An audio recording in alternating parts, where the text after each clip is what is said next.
Welcome to my YouTube channel. I'm Karen Rice and I'd like to show you this step-by-step tutorial semi-abstract landscape scene with mountains and trees and fields using a plastic card, a palette knife, some cling film, some spattering techniques to paint this fun creative painting. For a full list of all the materials I'm using in this video, please see in the description below. To find the description, look at the bottom of this video. To the left hand side you should see a show more tab. If not, have a look on the right hand side. There should be a very small little triangle. Click on either one of those and they should take you to the description. I'm using hot press paper, but you could use a knot surface, that's also known as cold press. I've wet the sky area and now I'm drawing with my twig the mountains, and it's just quite a nice freeing up thing to do. Rather than using a pencil, I'm actually using watercolour paint, dipping the twig in and just drawing, but you could use a pencil as well. Just an ordinary twig from the garden and I've sharpened it with a pencil sharpener. The weight of my paper is 300 grams and the size is 12 by 9, and I put some tape around the edge so I can get a nice white border afterwards. It is a block, it's actually gummed all the way around the edges so my paper doesn't buckle so much. As you can see here, I'm just sort of drawing sweeping marks just to get myself warmed up. I do like drawing with a twig, just dipping in some watercolour paper and having some fun. Just re-wetting the sky area here just to make sure it's nice and damp before I put the wash on for the sky. I'm using Ultramarine and a Quinacridone rose from M. Graham and the Ultramarines from Winsor Newton. I've mixed them together and I've got this beautiful violet, quite a watery wash, and now I'm softening because I want where the horizon is, with the lower part of the sky, I want it to be lighter and it gives it some depth. This is all wet in wet and I'm using a size 14 black velvet brush, and details about all the equipment I'm using again is in the description with my Amazon links. I'm just tilting the sky there and I'm using slightly thicker paint and just putting in a few more stronger, darker clouds, damp into wet. So the surface of the paper is wet but my paint is slightly creamier than previously. I'm going to let that dry and I'm going to do the middle ground and the foreground, and I'm wetting the paper first. I'm going to use Winsor Newton's Cadmium Yellow and M. Graham's Quinacridone Gold. If you don't have those, you can use any yellow, or you could use raw sienna or yellow ochre. I'm painting the yellow in first, wet into wet with a large brush, my size 14 brush, and then I put on the Quinacridone Gold, just sort of cutting into the edge there. I'm not worried too much about the sky being wet, just tilt that forward so it doesn't run up into the sky too much. If you are worried about that, just let the sky dry and then start painting your middle distance and foreground. I'm just trying to cover all of this area with the Quinacridone Gold, just sort of going in between the gaps. So you've got this lovely yummy yellow, but also the earthiness and brightness of that Quinacridone Gold as well. It's lovely using this black velvet brush because you've got such a wonderful point. I've now sort of just swiped in the greens. I'm using Daniel Smith's Green Apatite Genuine, sounds a bit of a mouthful, and Cascade green. This is the Green Apatite Genuine going on. I love this green because it creates, as you can see, there's some beautiful texture. I'm literally just sweeping my brush across, just painting once and then collecting more paint on my brush. I've just added a touch of sepia to the green just to make it slightly stronger and slightly darker, and as you can see now the paint's slightly creamier, and in watercolour you want to work wet into wet, then damp into wet, then damp into damp, and now I'm pretty much working damp into damp, so the paper's getting a bit damp now, not as wet as it was, and my paint is thicker and creamier. As you can see, those marks stay put now because they're creamier, but you still get a really nice soft edge. I've just swapped now to my size 4 black velvet brush just to get some smaller marks and a little bit of detail.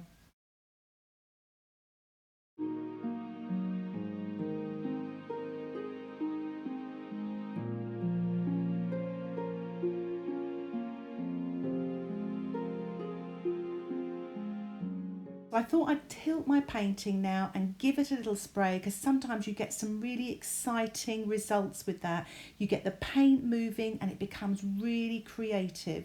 Don't be afraid of giving it a good old tilt and just see what happens. You notice my reference photograph, I'm sort of keeping the similar composition, but I'm allowing the paint to guide me, you know, with these lovely techniques and trying different things out. It's really quite inspiring.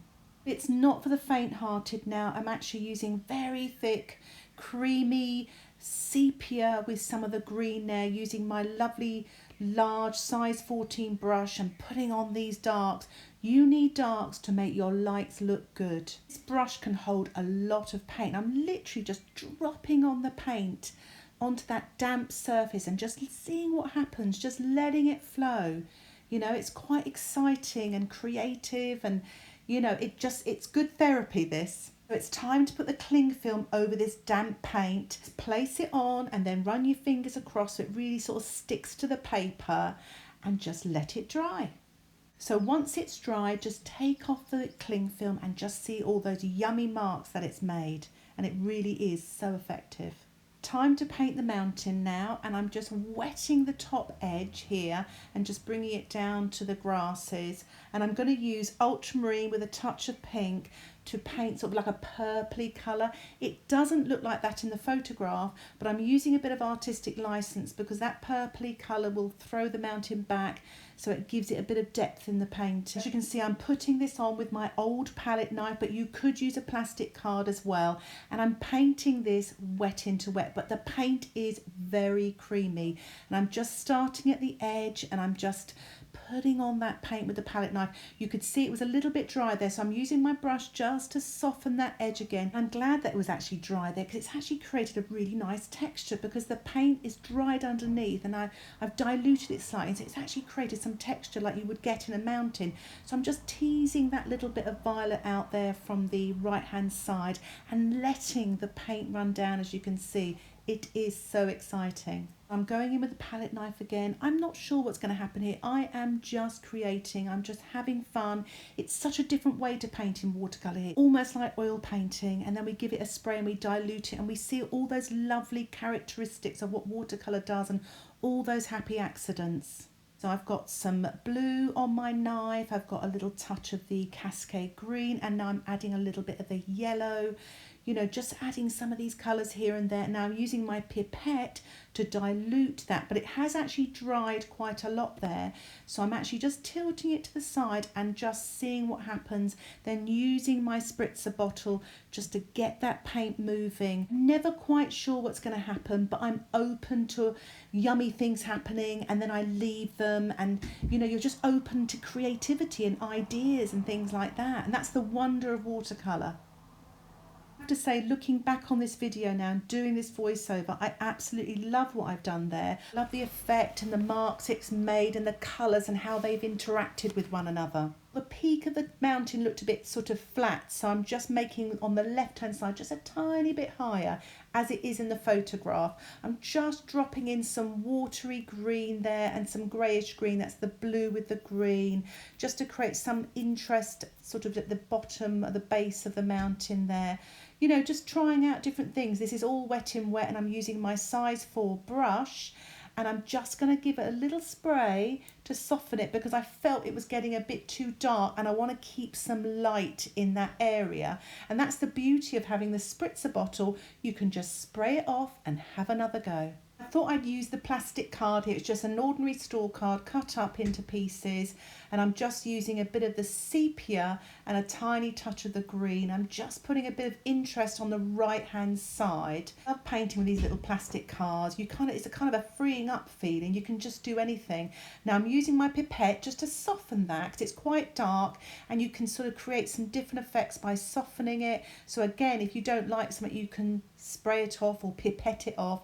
And I'm just putting a touch more dark on with a plastic little knife. I just wanted to show you all the different things you can use either in your art box or around the house even. I'm using those little wooden pegs that you get at the back of box canvas paintings that I usually just dispose of. But now myself and my students use these, especially in our acrylic paintings, to paint with, to make marks with. And as you can see, I'm painting these trees with this little wooden peg. I've just put some paint on the tip of it and I'm just painting away, or in a way drawing away, or putting marks on. Now I'm using my size 4 brush and I've just got a little bit of water on it. I'm just softening some of those marks now so they're not too dense. But what I like about it is created some texture so it looks like the tops of trees. I'm now adding a little bit of ultramarine and a touch of the green, just putting some darks at the bottom of those trees. And I'm going to continue on putting some trees all the way along that mountainside there.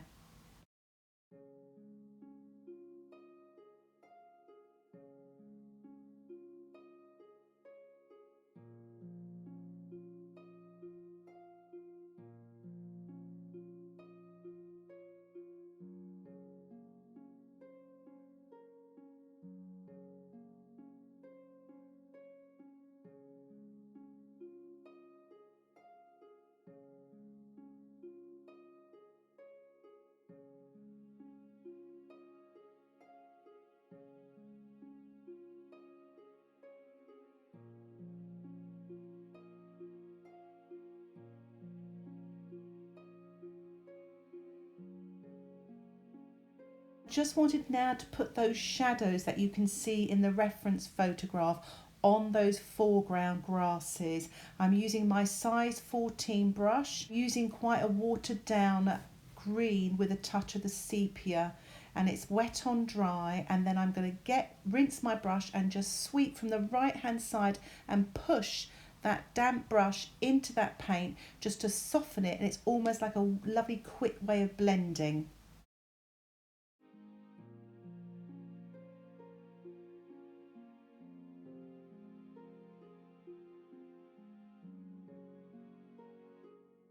What you want to do is keep these washes dilute, because you don't want to lose those marks that the cling film made underneath your painting. You still want that texture to come through. So really have this paint quite dilute and soften and blend. If you'd like to see more of my palette and colour mixing and more details and more real-time video, why not give my YouTube channel membership a try? It's $4.99 a month and you can cancel anytime.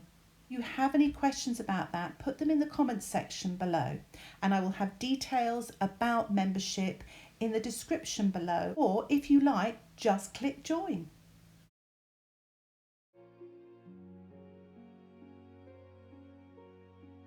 Just using the tip of the card to create some more grasses there, and I'm going to add a little bit of dark just below those trees there to really bring that out. And I'm going to finish off now. I'm using the cadmium yellow. I'm protecting my sky and mountain. Just going to finish off this painting with a little spatter in the foreground.